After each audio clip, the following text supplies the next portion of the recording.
Hello folks, welcome to Auntie K's. We are here to talk tarot, and we are going to talk about the 3's and the 4's in tarot today. And we're going to also talk about what I've done with the Empress and the Emperor in the land back tarot in regards to the 3's and 4's.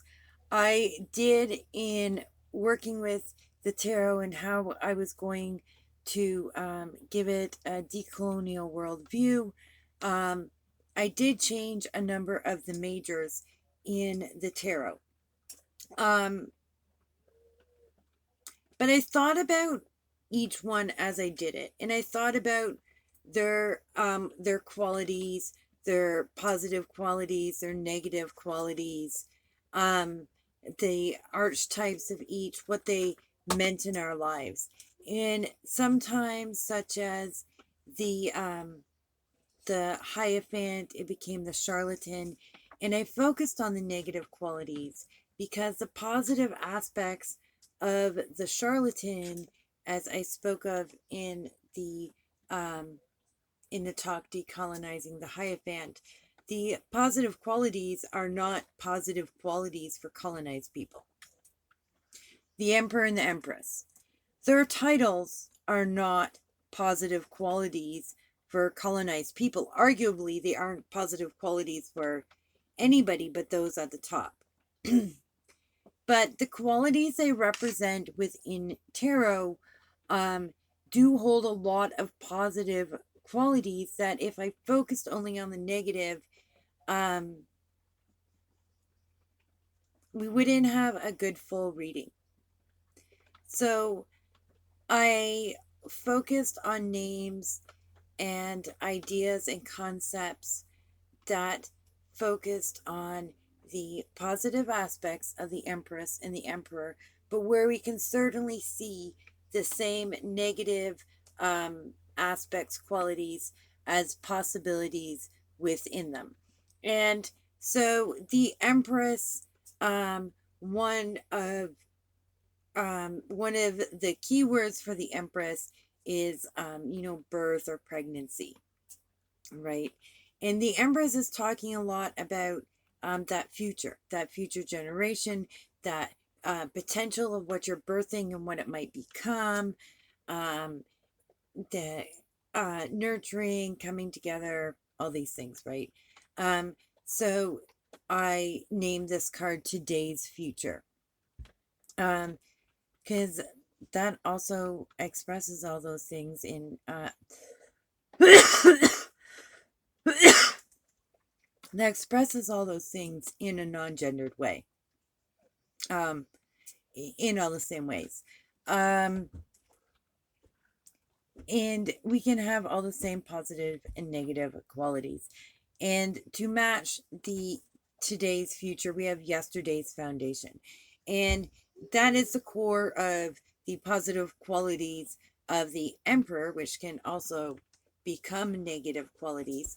That stability, that building on the past, traditions get passed on initially because they worked well. So, that's a positive reason why something's passed on, because it works. So we're going to keep making sure it works, but it can become problematic, of course, if we just hold to tradition for tradition's sake without seeing where problems are arising that maybe weren't there initially, or we didn't see initially, and so now things need to change.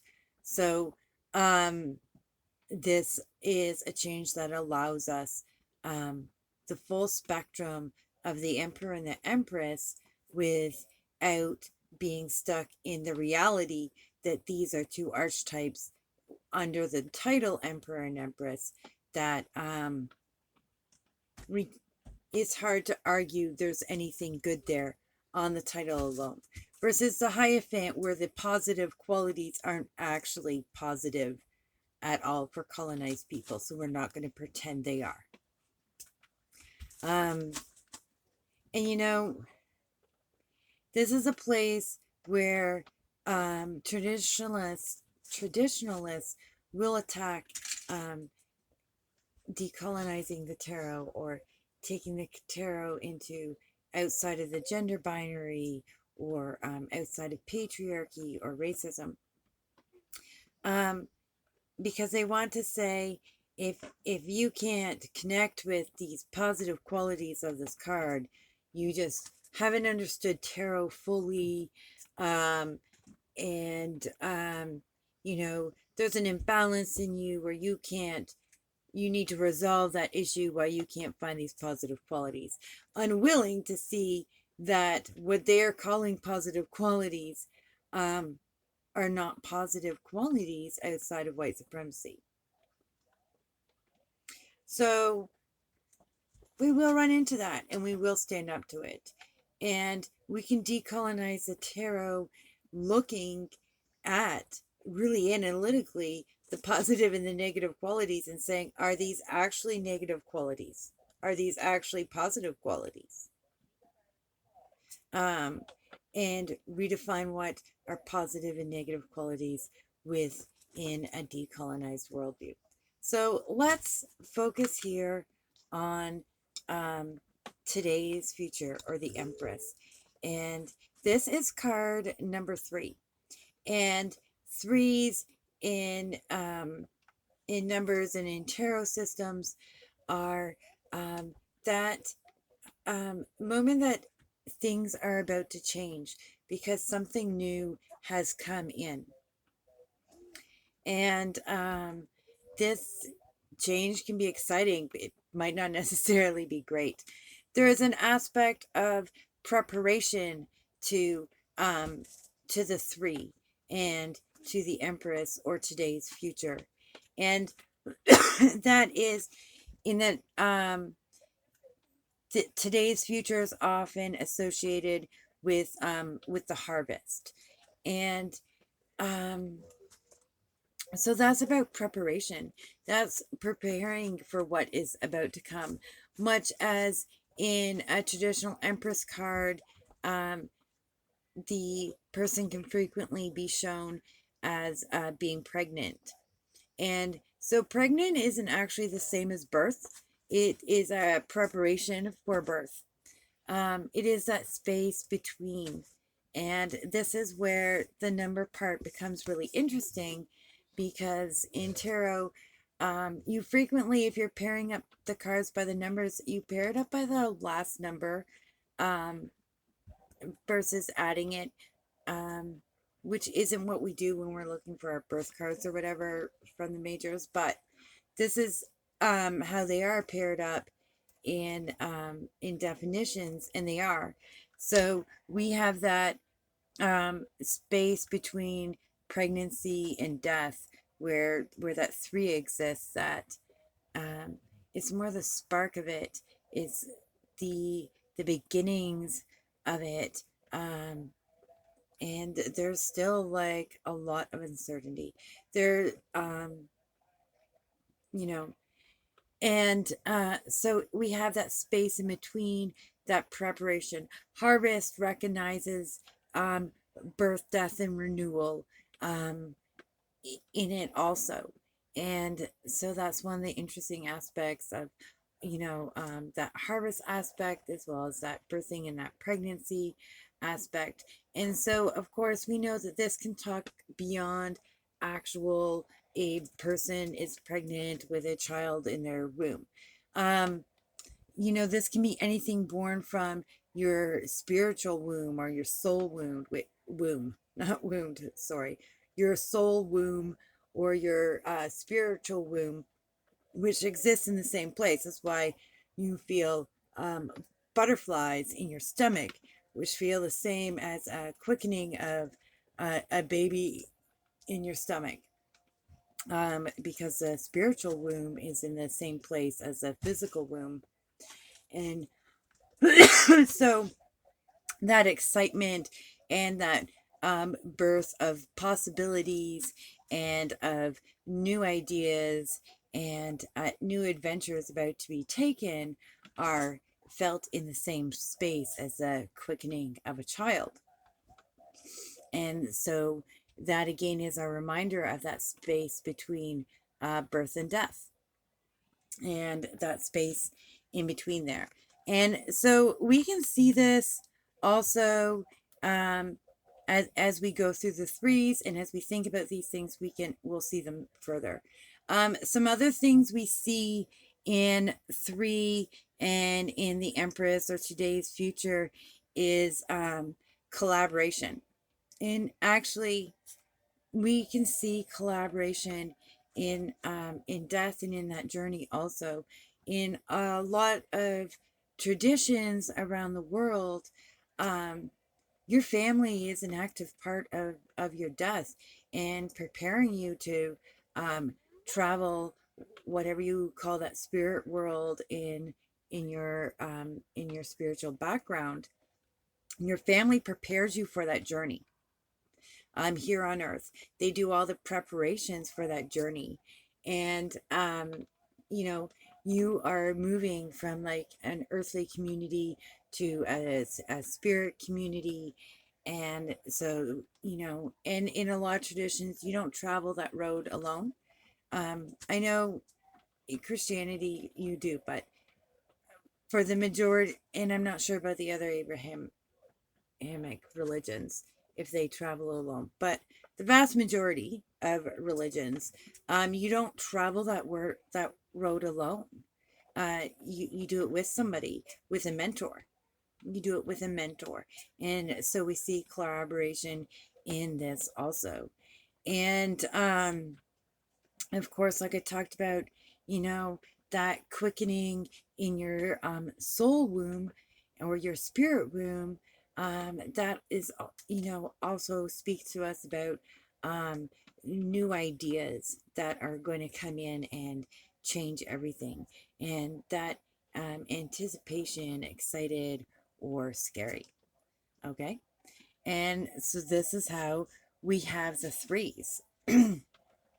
And so in the three of arrows or wands, we see that preparation, you know, uh, pregnancy and quickening over birth and harvest and the gathering and the preparation for winter and the gathering of seeds. And so we see preparation or foresight. And um, you know, you're getting prepared for the journey that's about to begin. You're not just throwing yourself in on it. You're in a moment where you're getting prepared for a journey that is about to begin, and you're fully aware that the journey is about to begin, and you're going to do this in the best of intent and in the best way possible.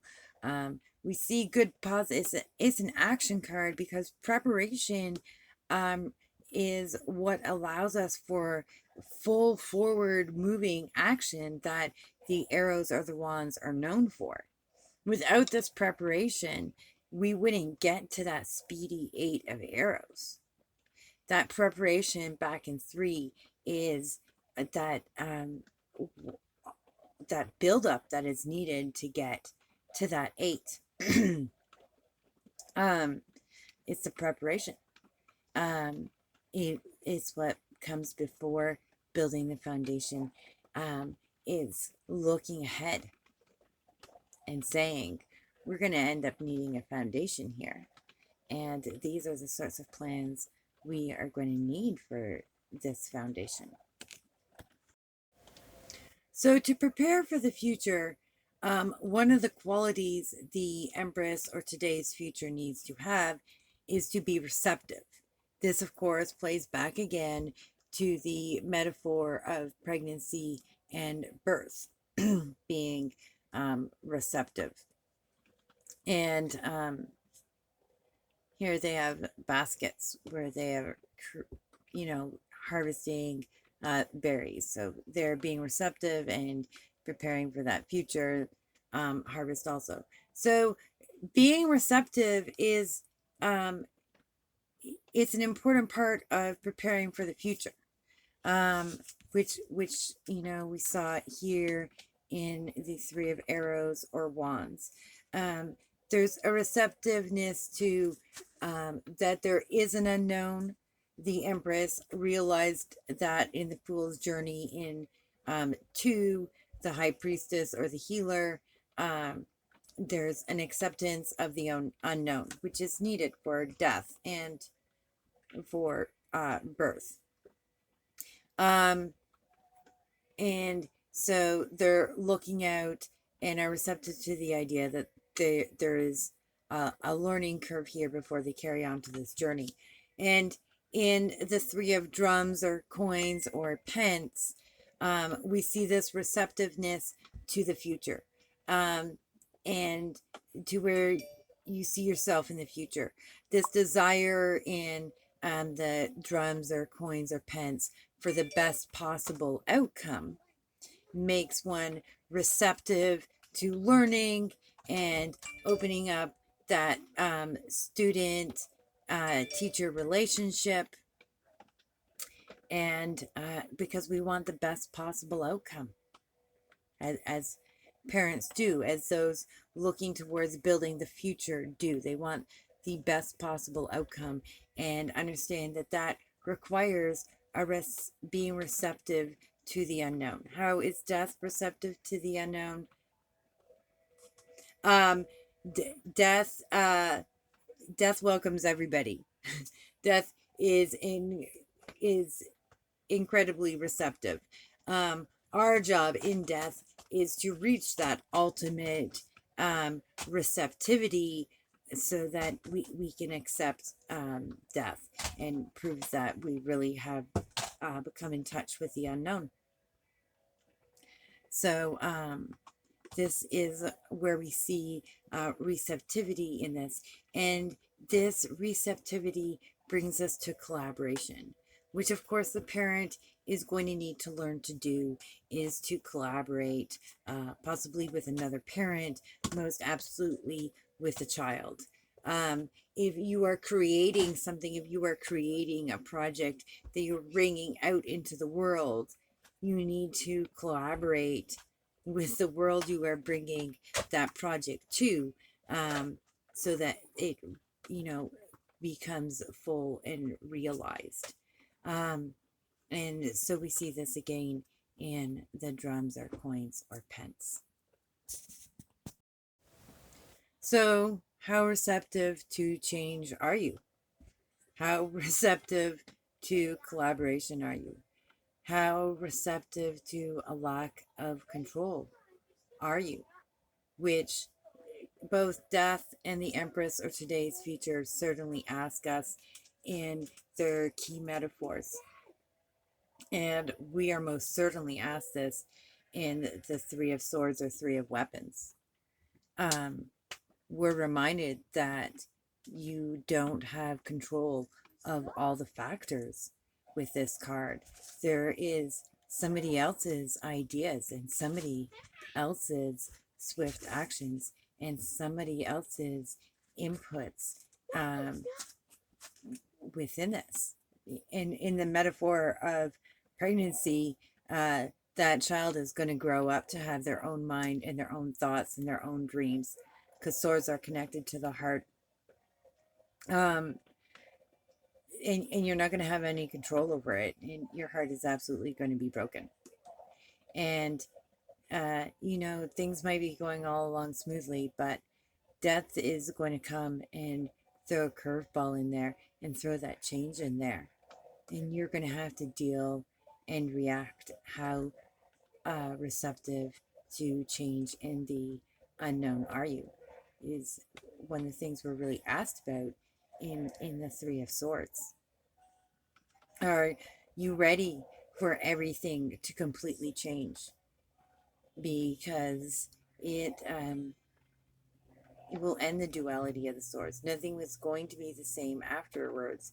For better or for worse, there will be, there is that moment between death and birth. There is that letting go of control completely for the future.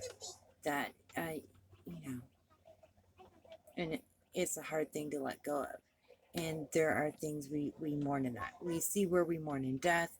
but we actually have a mourning and a passing of individuality in becoming parents. Um, when we create something, once we release it to the world, we let go of that control of how that is received and what happens from there. Um, and the Three of Swords reminds us of all of this. It can, in its most base form, be a broken heart. But, you know, these cards are rarely just what we see in their base form. This one, the imagery certainly makes it harder for us to see beyond that. But how receptive are you to completely letting go? Because your mind's not the only one involved here. Sometimes you need to be the new mind in the Three of Swords too. You need to be that new mind, the one focused on the future. Okay, so now we're going to look at the Three of Cups in relationship to the 3's, Empress, or today's future.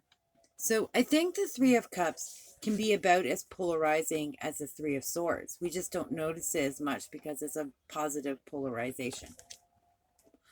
Oh, you need to celebrate, you need to go out and party, you need to hang out with your friends, you need to have a good time. It's not very deep, but actually it is. So 3's are about expanded relationships, which we see in the birth pregnancy metaphor. In the death metaphor, you're moving into an expanded relationship. You're becoming an ancestor. You're joining ancestors. And there is a change in relationship with your immediate household or family. And the 3's are about that.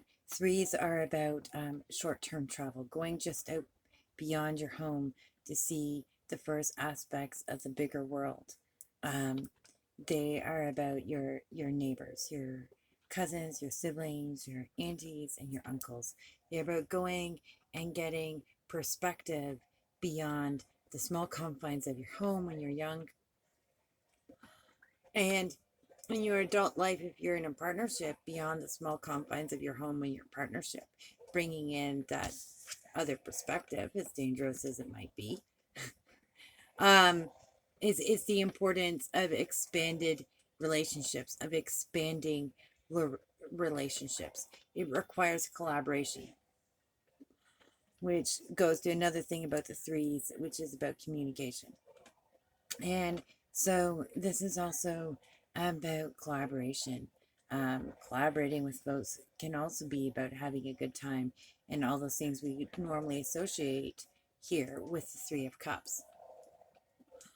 But they're about that expansion of relationships and how important it is for us to break up the singularity or the duality in relationships, and that they need to be expanded in order to be healthy. You have to keep growing. You have to have this aspect of expansion. The harvest, preparing for the future, those expanded relationships that we collaborate on and get perspective from, they are our daily guides, who guide us down the path of who we become in the future. They are our daily guides. You might not get to speak to your spiritual leader every day, um, but these are your daily guides. You might be struggling on a spiritual path, learning how to communicate with your ancestors, but these are your present, real life, daily guides. And the importance of them needs to be bigger than go out and party. But also, we need to see that go out and party with your friends is a hugely healthy, important part of our relationship, of our perspectives, of the way we learn to communicate with others and get things done in thinking about the future. which we do. Yes, those are the places we get advice from the most. And so it's important to see that. All right. All right. So in the interest of not making these videos too long, we're going to make this 2 parts. This will be part 1, the 3's, and I'll wrap up part 4, the 4's, part 2, the 4's, next time. So with the 3's, you know, when we decolonize them, there is a lot of the positive aspects that really reign true and that we can hold on to. And really, the healthiest things we can do with the 3 and the 4 is to not pretend that we see these qualities in leaders of empire and state. But instead to look for these qualities where we actually do see them, both in their positive and negative qualities. And in that, we can see, oh, there's actually uh, uh, somebody here with a lot of power over you, and this is a problem. We can see the power dynamics when we want to, while taking the positive aspects and putting them forward as the definitions imply. So here we're just correcting the imagery in the name, I think, really more than anything. So we're going to see how all of this, today's future, relates to yesterday's foundation in our next video.